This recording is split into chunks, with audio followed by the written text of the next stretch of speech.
your ruler. Zod. Your lands, your possessions, your very lives will gladly be given in tribute to me. What's up, everybody? This video is going to be about James Bond and primarily focus on Pierce Brosnan's James Bond, I guess.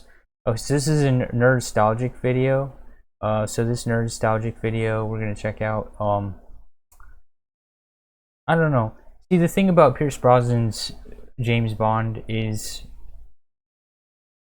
it was really popular, like when he first came out. The first couple Pierce Brosnan movies were like, he was just a really beloved James Bond. But at the end, I guess for the most part, people think that his portrayal of James Bond towards the end was stupid and got really dumb. Which, to be fair, there was a lot of problems with Die Another Day, his last one. But he's still one of my favorite James Bond.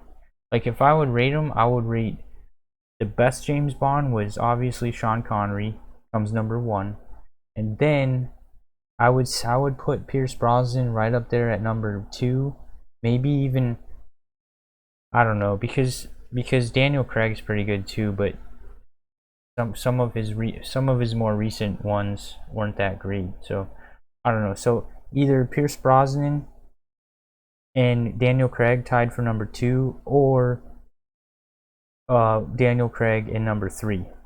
And then I really like Roger Moore, but his portrayal is not really my favorite. I still really enjoy his movies, but his portrayal is not. I don't know. It's just, I don't know. He's just a different. He's his own. It's like they're their own little universes, kind of. So Roger Moore at number 3 or 4, and then all the rest of them I don't really have an opinion on. Timothy Dalton, don't really have an opinion on. The other dude, I guess his name's James Lazenby, don't really have an opinion on.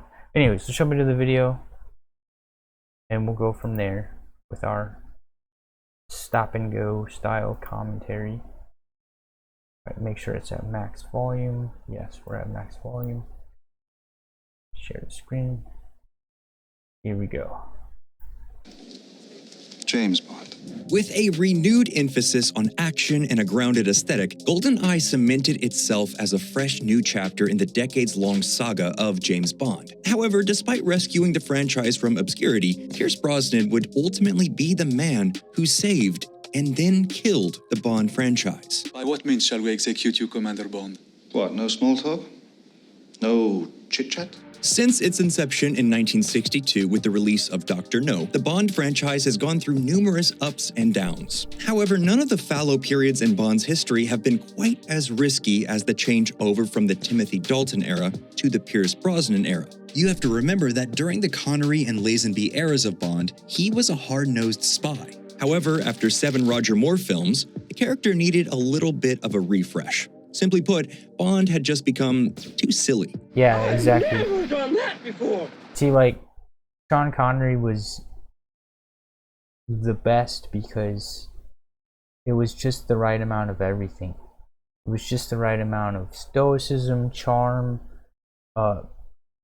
secret agentry, action sequences, gadgets, blah blah blah, seducing the ladies. Like, Sean Connery could be funny without being silly. Like, but with now, I don't really have a take on George Lazenby because he was only in one movie.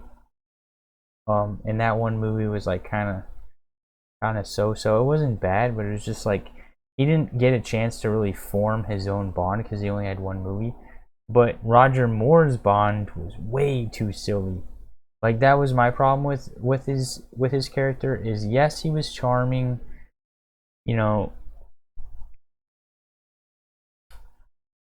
Yes, he was manly in his own way, but he just had he had too many one-liners. He was too silly, and he kind of had a dainty way about him. I can't really Like, I'm not calling him dainty. He's obviously manly. I mean, look at him. He's got a very manly face. But just still, I don't know. It's hard to describe what I mean. But it's just there was just something off about his portrayals. But all of his movies were good. Like the movies that he was the movies were, even though he wasn't the best Bond that Sean Connery was, because the movies and the plots were so freaking awesome, it was on par with Sean Connery's movies. Like, you had Moonraker, you had The Man with the Golden Gun, you had freaking all sorts of, you had Octopussy, you had I always get the Spy Who Loved Me and From Russia with Love mixed up. But you had the Spy Who Loved Me. Which ones were my favorite? I think my favorite Roger Moore ones was definitely Moonraker and View to a. Oh, I liked View to a Kill. Moonraker, View to a Kill. Definitely Live and Let Die. Definitely The Man with the Golden Gun. I mean, see, he had a bunch of really good ones. So it's like, that's what puts Roger, just because of that alone almost makes me want to put Roger Moore at number 2. But I just don't like his Bond portrayal that much, so that I'm still gonna keep him at number 3 or 4. I'm keeping Pierce Brosnan and Daniel Craig tied for number 2. Neither have I, actually. And that's exactly what the Dalton era was aiming to steer away from. However, some criticize the duology of Dalton pictures, The Living Daylights and License to Kill, as potentially being too dark for the 80s audiences who wanted more fun escapism. This and the fact that MGM and United Artists were in the middle of a massive buyout sent the Bond franchise into a tailspin. All of this drama cleared the way for New Zealand director Martin Campbell. Hot off the 1994 Ray Liotta action vehicle No Escape, Campbell was known for taut action directing and inventive set-piece construction.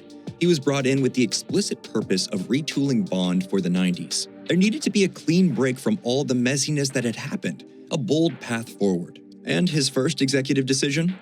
A new Bond was needed. Despite Dalton being great in his 2 outings, Campbell wanted a fresh face, someone new the audience would connect with as a new starting point for the franchise. This decision would be key in reigniting the faltering Bond enterprise, and there was only one man for the job, Irish actor Pierce Brosnan. Beg your pardon? Forgot to knock. If you've made it this far into the video, you're definitely a hardcore Bond fan, so do us a favor and like, comment, and subscribe to stay up to date with all our latest videos. Brosnan, who rose to prominence off the back of the NBC show Remington Steele, was a shoe-in for the role. Suave, debonair, but with an icy sense of humor. You're late, 007. I had to stop in the bathroom. It just screamed Bond. With Brosnan as the figurehead, everything about the franchise got a facelift. The action, the characters, the plot, and even the iconic Bond theme song modernized and reimagined. In perhaps the most controversial twist, Dame Judi Dench was named as the new M, the first woman to fill the role. And shock of all shocks, it worked. Brosnan's effortless exterior combined with his brooding interior pushed the film into re-cementing the Bond name in the hearts and minds of global audiences. It also didn't hurt that the tie-in video game was a cultural phenomenon. Yeah, I mean, The story of GoldenEye, the first film in the franchise not named, that's probably a major factor about it, is because when you I don't know, I've watched that movie so many times, it's hard. It's maybe I'm just burnt out on it because I've seen GoldenEye freaking countless times. Like, I'm having flashbacks of, like, oh my gosh, I've seen it at least 20 plus times in my lifetime, and that's probably conservative. So I'm burnt out on it, but when you rewatch the movie was like, it's a good movie, but it's not like the best. It's not like, it's just a little bit higher than mediocre. I would give it like a 7, right? Something like that. But at the time, it was, I'm trying to remember, and I could be completely wrong on this, but I vaguely remember when I was a kid, um, there was like a movie dry. You know how every once in a while you get like a movie dry spell? Like there's just a dry spell of not really anything exciting coming out. And then GoldenEye came out. So it came out right at a good time where there was like a movie dry spell, and then accompanied with one of the best-selling video games of all time on a brand new video game console. Right? Because GoldenEye came out early on in the life cycle of Nintendo 64. So that also catapulted the movie's success. And that had a huge factor because like I remember like the laser watch, right? Everyone was excited about the laser watch. Like, you know, every Bond era, all the way, like in every Bond era has like the gadgets that the kids are excited about. Like I remember when I was a kid, my dad was telling me how, okay, well, you guys are excited about, you know, your Pierce Brosnan James Bond having a laser watch, but when we were kids in the 1960s, we were excited about a briefcase with a hidden compartment, and like I can't remember what other or a hidden knife in the boot, right? That was the stuff we were excited about. So there's just, I just remember everyone was so excited. Oh my gosh, you get a laser watch, and the laser watch was in the video game. And I don't know, there were just so many nostalgic things. The laser watch is for sure the thing that always stood out. Was like, oh my gosh, the laser watch. Oh my gosh, the bathroom scene. Oh, we're climbing in the vents. It was like the first 3D video game where you're climbing sneakily in a vent in an action scenario. After one of Fleming's books or short stories, focuses on a mysterious figure from Bond's past, 006, played by Sean Bean, returning from the dead and seeking revenge. This simple plot was used to string enticing action set pieces, quirky side characters, and arguably one of the most iconic Bond villain deaths together to propel the film into nothing short of iconic. Brosnan was instantly the Bond of a generation. And then he was asked to do it again. No more foreplay. Tomorrow Never Dies, released in 1997, was directed by Roger Spottiswoode, the director who helmed the Schwarzenegger vehicle, The Sixth Day. Thanks to the rising trend of martial arts action movies, I gotta say, another thing that made GoldenEye so iconic was Famke Janssen's portrayal of Xena's, what was her name? Something, Xena Onatopp or something? That was a pretty significant. She did a really good job, Famke Janssen, as like a villainess. And like, as a boy, I rewatched that sauna scene so many times because of the noise she was making. And then also Sean Bean, dude. Sean Bean's died in so many movies. It's like someone made like a compilation of all the death scenes and all the different filmographies of Sean Bean. Was like, he's like iconic for dying. I remember Tomorrow Never Dies got a lot of criticism when it came out, like, because I don't know what he's gonna say right now, but GoldenEye was so well received and so popular that the next one was really hyped up. Everyone had super high expectations, and then when it came out, apparently a lot of people didn't think it was that good. I remember there was a lot of disappointment. I'm going back off like what I saw in the early days of the internet as a kid. There was a lot of disappointment, but I liked it. I thought it was ahead of its time, like with saying, oh, the news of tomorrow, we write the news of tomorrow today. I was like, oh, they know, it's the cabal, they know. I liked it. The movie was good, but they tried to do a sequel to the video game, and that was terrible. The sequel to the video game that they tried to do, it was so bad. Just it was so everywhere. That was another thing. People were excited for the video games. GoldenEye was so good. So the first video game is so good. The second one's gonna be really good, and then it was bad. And I'll get into the third video game, because that was even a bigger disappointment for me. But let's watch this. Hold on. Over the global box office, this Bond outing would see him teaming up with Michelle Yeoh and taking on Rupert Murdoch? Yes, you heard that right. Jonathan Pryce plays Elliot Carver, a villain who's basically just a CEO of a big TV network. And it's... No, it wasn't Rupert Murdoch. It was George Soros and Klaus Schwab. And I just said those dang freaking words. So now I'm flagged. Now I'm flagged. Dang it! And now I'm not gonna get in the algorithm, and all my views are gonna drop off to 0. But well, it's about as exciting as it sounds. There's no news like bad news.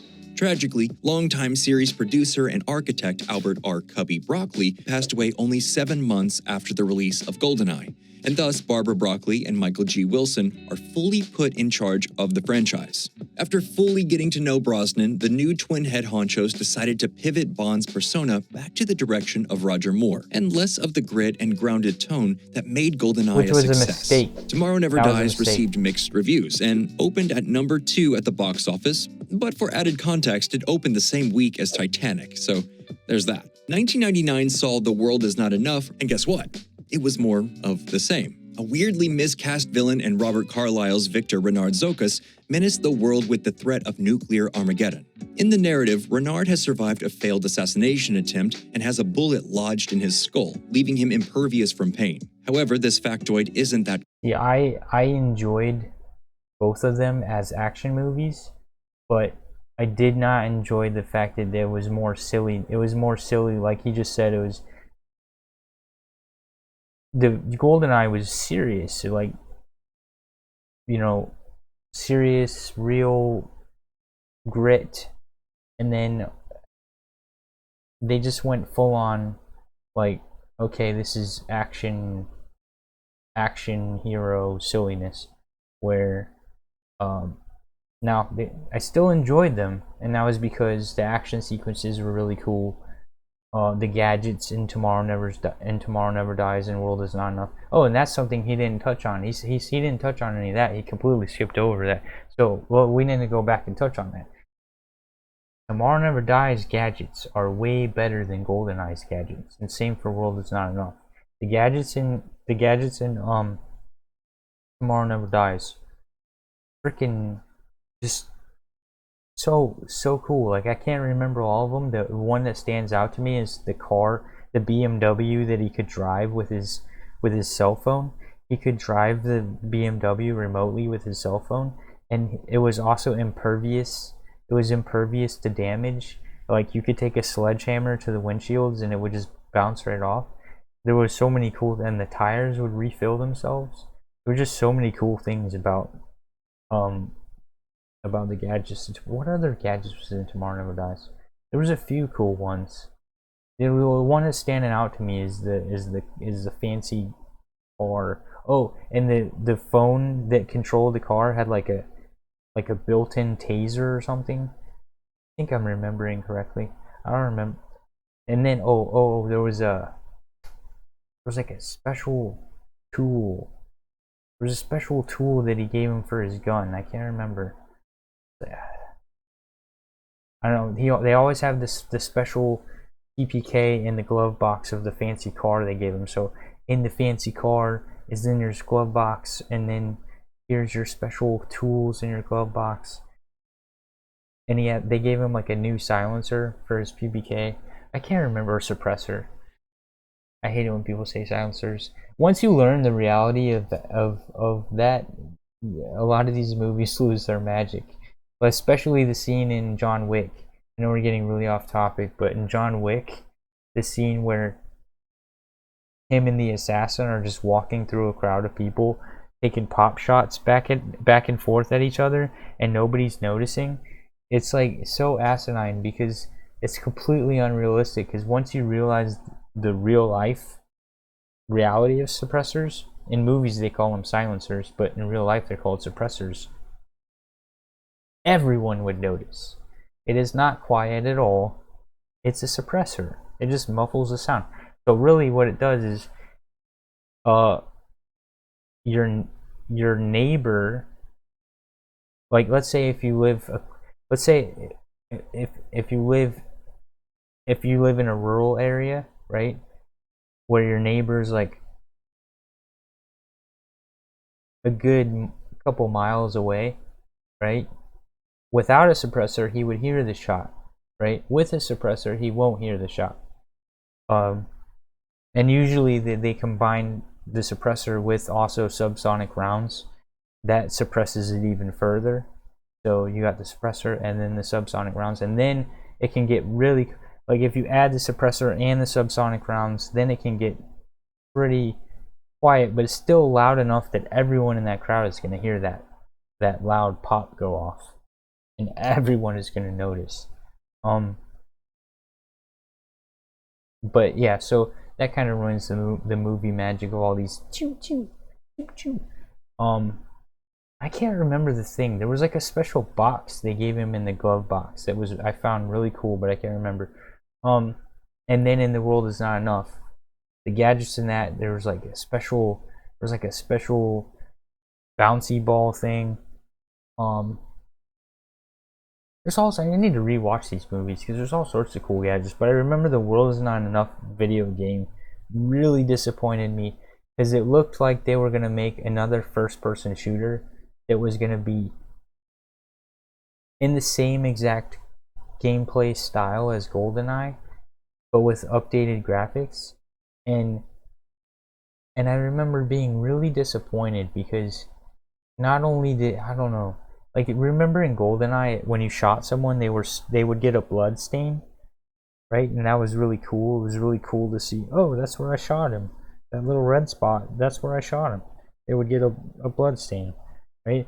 But in The World Is Not Enough, there was that. They didn't have that in The World Is Not Enough video game.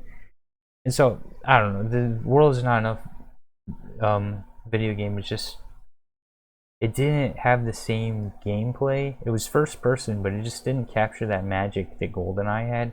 This was just a huge, it wasn't nearly as bad as Tomorrow Never Dies video game, but it was still a huge disappointment. I don't even think I finished it. Like, it's like, this isn't even worth playing. And they're changing it. Like, it didn't even really follow the movie accurately like GoldenEye did. Anyways, let's jump back into this. Compelling when the person in question isn't physically intimidating. He's a dude of average height and weight who doesn't really feel pain. It isn't a really huge draw. That and Denise Richards' character is named Christmas Jones. That really communicates it all right there, doesn't it? I thought Christmas only comes once a year. That was However, Die Another Day, this is the film that nearly ended it all. Released in 2002 and directed by Lee Tamahori. I don't think that's fair. The Bond girls are a significant part of, like, you gotta give credit. The Bond girls really make the movie. Like, the hotness of the Bond girl is really a significant part of it. Like, and Denise Richards was, oh my goodness, a smoke show in that movie. Halle Berry, not my cup of tea, but to be fair, I think Die Another Day was a pretty fun action movie. Yes, it was corny as heck, but again, the gadgets and the cool action sequences makes me forgive the silliness, because it had a freaking car, a freaking awesome Aston Martin that could turn invisible. It had awesome, cool surfing, parasailing scenes. It had freaking ice, obviously unfeasible, unrealistic ice hotels that were melting and driving the cool car through. It had so many cool action sequences. I like Die Another Day. I don't know why I get so much hate. It was the 20th film released in the franchise. Therefore, Broccoli and Wilson were trying to make something worthy of the lengthy legacy of the franchise. Ultimately, they fell drastically short. The story of Die Another Day centers on Bond attempting to stop Gustav Graves, played by Toby Stephens. Graves is a completely forgettable villain. With a sky laser and an ice palace, Vodka martini. Plenty of ice, if you can spare it. Die Another Day got a universally negative response from fans and critics. Many viewed Die Another Day as an exemplar of the exact problems that the Dalton movies had been a deviation away from: bloated plot, unbelievable characters, and cartoonish set pieces. The reboot that Brosnan had shepherded initially to escape these exact tropes had veered right back into them. This would be Brosnan's final outing as the character. No pomp and circumstance, no grand send-off, just a movie that devotes a significant portion of the running time to attempting to set up Halle Berry for a spin-off franchise that never materialized. Really, all you need to do is watch Bond windsurfing away from a death laser, and you pretty much get why this movie isn't beloved. Like, at all. It's been fun. The Well, the fun songs is about too. to come to a dead end. The opening And intro here we are. songs. The unthinkable had happened. The public seemed sick of Brosnan, and the culture had moved on from Bond again. The instrument of the franchise's resurrection, Pierce Brosnan, had been the means by which it had been finally defeated. It seemed bleak for Bond fans. A version of the Bond franchise was resurrected again with Casino Royale, but despite the accolades, awards, and box office successes of the Craig era, those films never officially acknowledged any of the other Bond films as concrete canon. They make allusions to them, but the Craig mythology stands on its own, meaning for the Bond franchise, there are two versions: big and goofy, or grim and gritty. And thanks to Brosnan, for better or worse, we got both. For England, James? No. For me. Well, that's all we have for today, but what do you That's what I did. That's what I didn't like about the Daniel Craig movies. Was the Daniel Craig movies was all the previous movies were like an endless adventure continuation. Every new person playing the character was still playing the same character in the same timeline in the same universe. Even though, you know, suspension of disbelief, eras have changed, and a lot of time has passed, and you've been on so many adventures, it was still the same guy, right? But then Daniel Craig is like, oh no, this is a reboot, and we're telling it the story from the beginning, and it's completely separate. And I didn't like that aspect of Daniel Craig's portrayal, where like none of the other things that happened in all the other movies existed. But and it was also pretty weird too, because they used the same M, which also made it even more confusing, because oh, none of that past timeline has happened, but you're using the same M as Judi Dench. Yeah, I don't know. That was odd. They can't. They should have did it differently. If you're gonna reboot it, then don't make it. Yeah. With what was I gonna? Oh yeah. What was I gonna say? I was gonna say something about Pierce Brosnan. Dang it, I lost it. I was saving it. I was waiting for him to finish. And then I lost it. I was like, oh, let me finish, and then I'm gonna comment on that.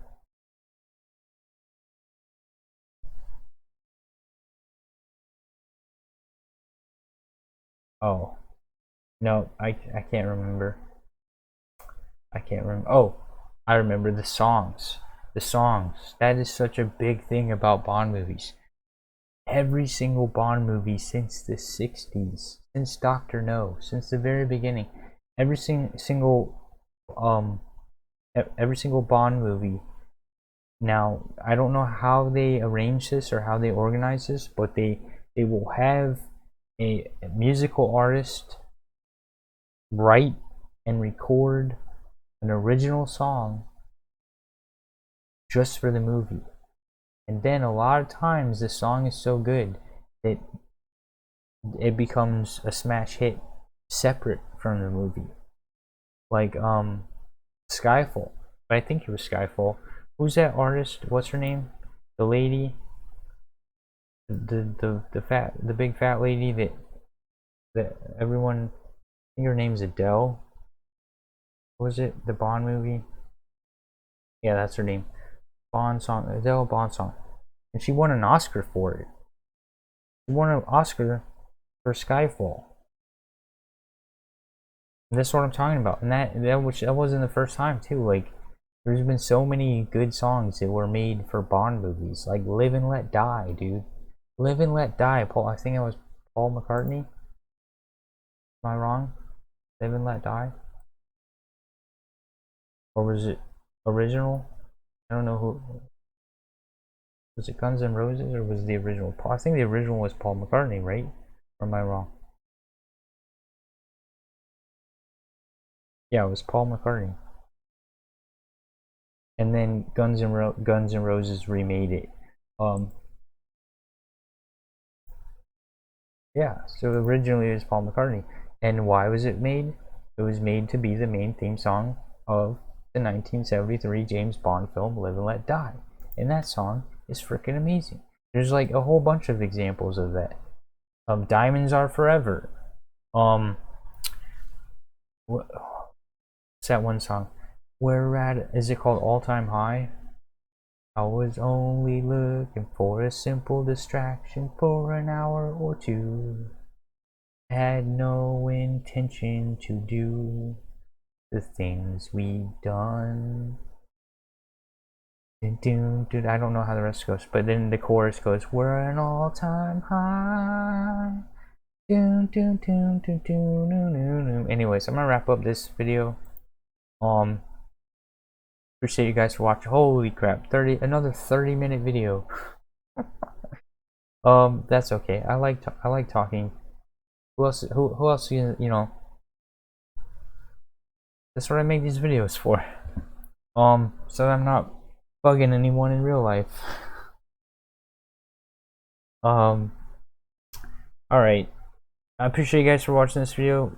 Like, subscribe, and all that. 96% of my video viewers are not yet subscribed. Helps me out. BitChute, Odyssey, all that. Follow me on Twitch. I stream over there sometimes. Appreciate the follow. Give me another video popping up right there if you hadn't had enough of me rambling. And I appreciate you guys. Peace out.